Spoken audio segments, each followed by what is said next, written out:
നമസ്കാരം. വയനാട്ടിലെ ഉരുൾപൊട്ടൽ ദുരന്തം അത് കേരളം കണ്ട ഏറ്റവും വലിയ ദുരന്തം തന്നെയായിരുന്നു.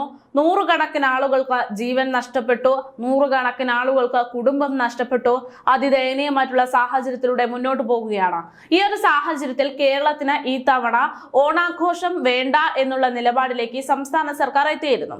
ഓണാഘോഷ പരിപാടികൾ ചുരുക്കും, ഓണാഘോഷ പരിപാടികൾ ഇനി സംസ്ഥാനത്തിന് വേണ്ട എന്നൊക്കെ പറഞ്ഞുകൊണ്ട് ഏറ്റവും വലിയ പരാമർശവും വിശദീകരണവും ഒക്കെ നൽകിയപ്പോൾ ഓണാഘോഷ പരിപാടിയുമായി ബന്ധപ്പെട്ട് നടത്തുന്ന കലാപരിപാടികളുടെ ആളുകൾ ഇതിന് പരാതിയായി രംഗത്തെത്തി. അതായത് അവരുടെ തൊഴിലാണ്, സീസൺ കാലഘട്ടത്തിൽ മാത്രം ഉണ്ടാകുന്ന ജോലിയാണ്. അതുകൊണ്ട് ഓണാഘോഷ പരിപാടികൾ മാറ്റുക എന്ന് പറയുന്നത് തങ്ങൾക്ക് ജോലി നഷ്ടപ്പെടുന്നതിന് തുല്യമാണെന്നും അതുപോലെ തന്നെ തങ്ങൾക്ക് ഒരുപാട് സാമ്പത്തിക ബുദ്ധിമുട്ടുകൾ അതുവഴി ഉണ്ടാകുമെന്നൊക്കെയായിരുന്നു ഇവർ പറഞ്ഞിരുന്നത്. ഈ ഒരു സാഹചര്യത്തിൽ ഏറ്റവും കൂടുതൽ ആളുകൾ ശ്രദ്ധിച്ചിരുന്ന ഒരു വിഷയം എന്ന് പറയുന്നത് പുലിക്കളിയുടെ വിഷയമായിരുന്നു. അതായത് ലോക്സഭാ തെരഞ്ഞെടുപ്പ് സമയ കാലഘട്ടത്തിൽ തൃശൂർ പൂരവുമായി ബന്ധപ്പെട്ട വലിയ വിവാദ പ്രശ്നങ്ങളൊക്കെ ഉണ്ടായിരുന്ന സാഹചര്യം ആയതുകൊണ്ട് തന്നെ ഇത്തവണ ഓണാഘോഷത്തിന് പുലിക്കളി ഉണ്ടാകില്ല എന്ന് പറഞ്ഞതോടുകൂടെ തൃശൂർ വലിയ രീതിയിൽ ചർച്ചയായിരുന്നു.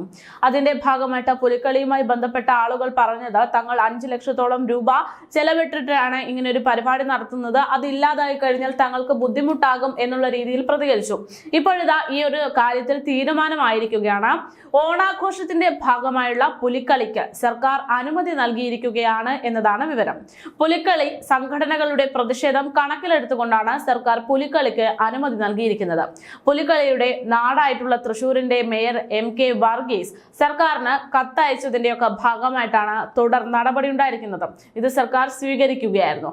ഇതിനായി പുലിക്കളി നടത്താൻ കഴിഞ്ഞ വർഷം അനുവദിച്ച അതേ തുക നൽകിയിട്ടുണ്ട് എന്നതാണ് വിവരം. ഒരുക്കങ്ങളെല്ലാം പൂർത്തിയാക്കിയ ശേഷം പുലിക്കളി വേണ്ടെന്ന് വെച്ച തൃശൂർ കോർപ്പറേഷന്റെ നടപടിക്കെതിരെ കഴിഞ്ഞ ദിവസങ്ങളിൽ അതിശക്തമായിട്ടുള്ള പ്രതിഷേധമായിരുന്നു ഉണ്ടായിരുന്നത്. വിവിധ പുലിക്കളി സംഘടനകൾ ഇതിനെതിരെ സംസാരിച്ചിരുന്നു. വയനാട് ദുരന്തത്തിന്റെ പശ്ചാത്തലത്തിൽ ഓണാഘോഷ പരിപാടികൾ ഒഴിവാക്കാൻ തൃശൂർ കോർപ്പറേഷൻ തീരുമാനിച്ചിരുന്നു.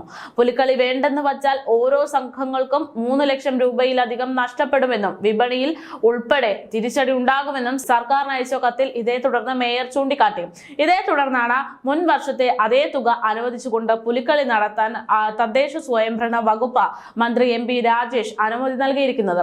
പക്ഷേ ഇവിടെ ഇങ്ങനെ ഒരു പ്രശ്നം ഉണ്ടാകുമ്പോൾ, അതായത് ദുരന്തത്തെ മാനിച്ചുകൊണ്ട് നമ്മളൊരു പ്രശ്നം നടത്താൻ ഉദ്ദേശിക്കുന്നില്ല അല്ലെങ്കിൽ ഒരു പരിപാടി നടത്താൻ ഉദ്ദേശിക്കുന്നില്ല എന്ന് പറയുമ്പോൾ വേണമെങ്കിൽ ഇവിടെ സർക്കാരിന് വേറൊരു നടപടി എടുക്കാമായിരുന്നു. അതായത് ആഘോഷിക്കുക എന്ന് പറയുമ്പോൾ നമ്മൾ പൊതുവെ എല്ലാവരും സന്തോഷത്തോടെ ഇരിക്കുന്ന ഒരു സാഹചര്യത്തിലാണ് ആഘോഷിക്കുന്നത്. കേരളത്തെ സംബന്ധിച്ച് ഏറ്റവും വലിയ സങ്കടത്തിന്റെ സമയം തന്നെയാണ് വയനാട്ടിലെ ദുരന്തം എന്ന് പറയുന്നതൊക്കെ നമുക്ക് മറക്കാൻ സാധിക്കാത്ത കാര്യമാണ്.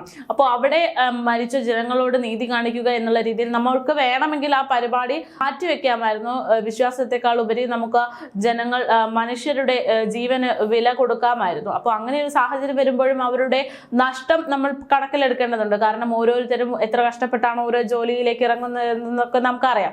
അപ്പോൾ അങ്ങനെയാകുമ്പോൾ ഇവർക്ക് സാമ്പത്തിക നഷ്ടം ഉണ്ടാകുമെന്ന് പറയുമ്പോൾ അവരുടെ സാമ്പത്തിക നഷ്ടം വേണമെങ്കിൽ സംസ്ഥാന സർക്കാരിന് കൊടുത്തിട്ട തൽക്കാലം ഈ വർഷം ആഘോഷങ്ങൾ വേണ്ട എന്നുള്ള രീതിയിലേക്ക് കാര്യങ്ങൾ എത്തിക്കാമായിരുന്നു. പക്ഷെ അതൊന്നും സംസ്ഥാന സർക്കാർ ചെയ്തില്ല. സംസ്ഥാന സർക്കാർ എന്നാൽ പിന്നെ ആഘോഷം നടക്കട്ടെ എന്നുള്ള രീതിയിൽ തന്നെ ആഘോഷങ്ങൾക്ക് സപ്പോർട്ട് ചെയ്യുന്ന ഒരു നടപടിയാണ് ഇവിടെ ഉണ്ടായിരിക്കുന്നത്.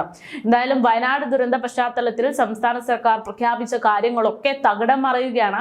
ആദ്യം പുലിക്കളി പോലുള്ള ആഘോഷ പരിപാടികളൊക്കെ നമ്മൾ ഉണ്ടാകില്ല എന്നുള്ള രീതിയിൽ തീരുമാനമെടുക്കുന്നു. പിന്നീട് വിമർശനം വരുമ്പോൾ അതിനെതിരെ നിലപാടെടുക്കുന്നു. അതുപോലെ തന്നെ സാലറി ചലഞ്ച് നിർബന്ധമാക്കില്ല, താല്പര്യമുള്ള ഉദ്യോഗസ്ഥർക്ക് നൽകാമെന്ന് ആദ്യം പറയുന്നു. പക്ഷെ ഇപ്പോഴിതാ ഈ ഒരു റിപ്പോർട്ട് പുറത്തു വരുമ്പോൾ സംസ്ഥാന സർക്കാർ സാലറി ചലഞ്ച് എന്നുള്ളത് നിർബന്ധമാക്കുകയാണ് എന്നുള്ള വിവരങ്ങൾ പുറത്തു വരികയാണ്.